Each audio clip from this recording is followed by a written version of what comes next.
नमस्कार, मैं उमाही सिंह और आप देख रहे हैं next 9 news. Bahujan Samaj party की प्रमुख मायावती ने कहा है कि अगर उनकी पार्टी सत्ता में आती है तो वह बुंदेलखंड क्षेत्र को एक अलग राज्य बनाएंगी। और उत्तर प्रदेश के झांसी में एक चुनावी रैली को संबोधित करते हुए बसपा सुप्रीमो ने कहा है कि अलग बुंदेलखंड राज्य बनाने की मांग होती रही है। अगर हमारी सरकार केंद्र में बनी तो हम इस संबंध में सकारात्मक कदम उठाएंगे।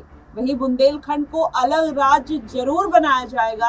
आपको बता दें, दरअसल बुंदेलखंड एक पहाड़ी क्षेत्र है जो दक्षिणी पश्चिमी उत्तर प्रदेश और उत्तर मध्य प्रदेश के 13 जिलों में फैला हुआ है। वहीं उत्तर प्रदेश के 7 जिलों में अगर बात कर लिया जाए तो बांदा, महोबा, हमीरपुर और ललितपुर, झांसी, जालौन और चित्रकूट, और मध्य प्रदेश के 8 जिले जिसमें दतिया, टीकमगढ़, छतरपुर, सागर, दामोह और पन्ना इस क्षेत्र में आते हैं। वहीं बसपा के प्रमुख ने यह भी दावा किया है कि अगर लोकसभा चुनाव स्वतंत्र और निष्पक्ष हो और ईवीएम के साथ छेड़छाड़ न की जाए तो मौजूदा भाजपा नीति जो है एनडीए के लिए सत्ता में वापसी करना आसान नहीं होगा और बसपा कहीं ना कहीं बड़ी टक्कर देते हुए नजर आएगी। लेकिन मायावती ने यह भी कहा कि पिछले कुछ समय से बीजेपी और उसके सहयोगी अधिकांश राज्यों में केंद्र की सत्ता में काबिज है। वहीं जाति,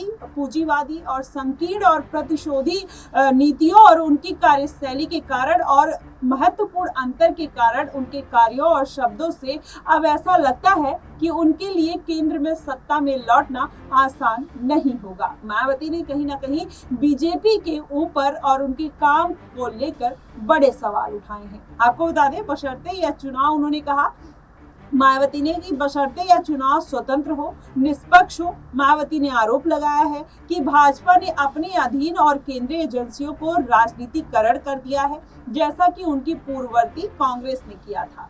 अपनी पार्टी के कार्यकर्ता से बीजेपी, कांग्रेस और उनके सहयोगियों को केंद्र में सत्ता में आने से रोकने का आग्रह करते हुए मायावती ने कहा कि ओपिनियन पोल और सर्वेक्षणों से गुमराह ना होइए। साथ ही पार्टी चीफ ने कार्यकर्ताओं को राजनीतिक दलों की साम दाम दंड भेद वाली रणनीति के खिलाफ सतर्क रहने की भी चेतावनी दे डाली है। आपको बता दें, उत्तर प्रदेश की पूर्व मुख्यमंत्री ने केंद्र की मुफ्त राशन नीति की आलोचना करते हुए कहा कि अकेले गरीबों की समस्याओं का स्थायी समाधान नहीं हो सकता है।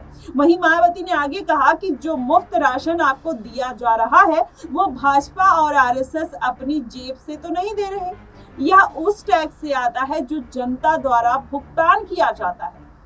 सोचिए, मायावती के ऊपर कहीं ना कहीं उनकी बी टीम, भाजपा की बी टीम होने का हमेशा से आरोप लगता है। लेकिन मायावती जिस तरीके से कड़े शब्दों में भाजपा की निंदा कर रही हैं, ऐसे में ये सारी अटकलें खारिज हो जाती हैं। आपको बता दें, उन्होंने ये भी कहा कि भाजपा और आरएसएस की कृपा से ये सारे कुछ नहीं हो रहे। हम लोग अपनी मेहनत से टैक्स देते हैं और जिसकी वजह से ये सारी कुछ प्रक्रिया राशन की होती है। आपको बता दें, यूपी में लोकसभा चुनाव के 5वें चरण में 20 मई को झांसी में मतदान होना है। बसपा ने इस सीट से रवि प्रकाश को मैदान में उतारा है। वहीं भाजपा ने अपने मौजूदा लोकसभा सांसद अनुराग शर्मा को मैदान में उतार दिया है, जबकि कांग्रेस ने पूर्व केंद्रीय मंत्री प्रदीप जैन आदित्य को टिकट दिया है। अब ऐसे में माना जा रहा है कि चाहे झांसी सीट हो, चाहे कुशीनगर सीट हो, बादा, करवी, जो तमाम सीटें हैं, मायावती कहीं ना कहीं इसी जुगत में लगी है कि किस तरीके से दलित वर्गों को वोटों को साधा जाए और जो मायावती की पहले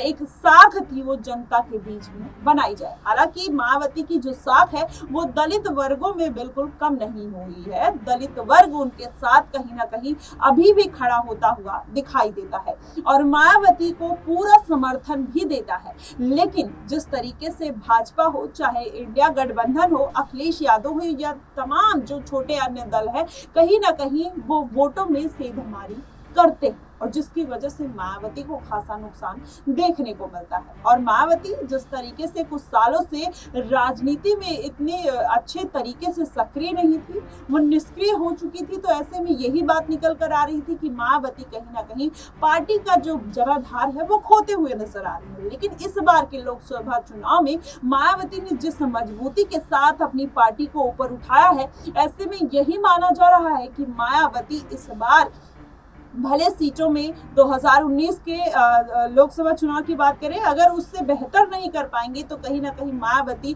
अपनी पार्टी को एक मजबूती प्रदान जरूर कर सकती है। लेकिन जब से आकाश आनंद को मायावती ने पार्टी से निकाला है, तब से ये पूरा बखेड़ा खड़ा होता हुआ नजर आया है। मायावती कहीं ना कहीं इस बात को लेकर नाराज थी आकाश आनंद से, जिस तरीके से उन्होंने भाषण दिया। लेकिन मायावती जब भाषण देती है तो अपने शब्दों का चयन बहुत बारीकी के साथ करती हुई नजर आती हैं। ऐसी बात बोलती हैं कि अपनी बात भी रख देती हैं और कहीं ना कहीं लोगों को मन को भी चुभ जाती है और वो विवाद भी नहीं खड़ा होता है जिस तरीके से आकाश आनंद को लेकर खड़ा हो गया। लेकिन ऐसे में माना जा रहा है कि मायावती आकाश आनंद को भले साइडलाइन कर दिया, लेकिन कहीं ना कहीं अगर चंद्रशेखर आजाद को अपने साथ ले लेती हैं तो कुछ बड़ा खेला देखने को मिल सकता है। फिलहाल आपकी इस पे क्या प्रतिक्रिया होगी, आप हमें कमेंट बॉक्स में जरूर बताइएगा कि इस बार मायावती क्या कुछ अलग कर सकती है। फिलहाल के लिए बस इतना ही। देश और दुनिया की तमाम खबरों के लिए हमारे साथ बने रहिए